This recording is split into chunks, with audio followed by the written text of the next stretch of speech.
It's been a long year in UK politics, one which many in Westminster will hope to forget. But we want your opinion on who has been the star, the standout, the MVP of British politics in 2014. With the general election only months to go, we're inviting you, the readers, to voice your opinion on your favourite British politician. We've whittled the shortlist down to 4 people. Voting closes on Wednesday, the 24th of December. Nigel Farage. A victory at the EU elections, 2 Tory defectors turned UKIP MPs and an opinion poll rating consistently in the teens. It hasn't been a bad year for Farage and his Eurosceptic party.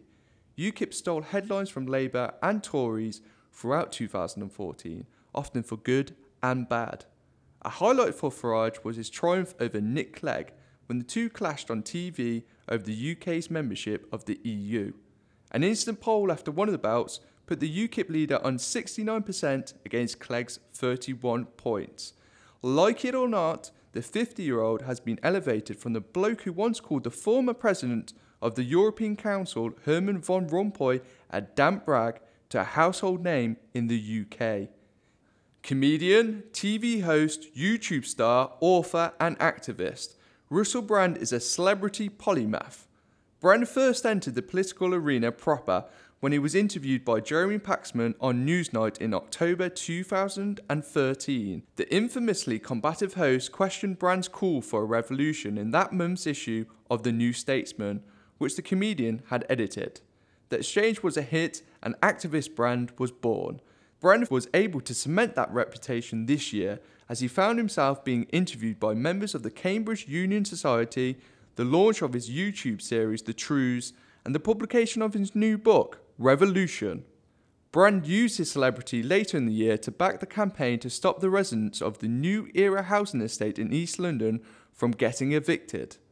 The movement's success solidified Brand's move from prophet of vague and mysterious ideologies to a supporter of action.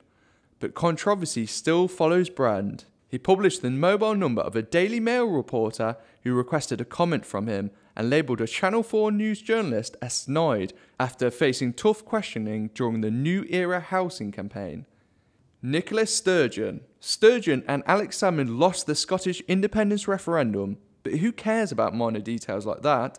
Salmond's resignation following the vote led to Sturgeon becoming the first leader of the Scottish National Party and the first woman to become the First Minister of Scotland.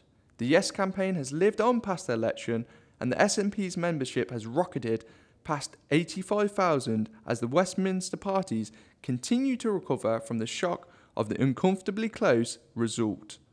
Arguably, under Sturgeon, the party is stronger than ever, and pollsters are predicting that the SNP could snatch 20 more seats at the 2015 general election at Labour's expense. Jim Murphy. The Glaswegian shone during the Scottish independence referendum campaign as Murphy took his Iron Brew crate to 100 streets in 100 days to champion the no vote. The MP's one-man crusade to save the union showed up the Better Together group, who adopted a more lacklustre approach. Murphy, widely seen as a Blairite, was able to beat Unison, Unite and GMB-backed Neil Flindley to become the Scottish Labour leader in December. But the 47-year-old faces tough opposition in the face of Sturgeon and the SNP next May.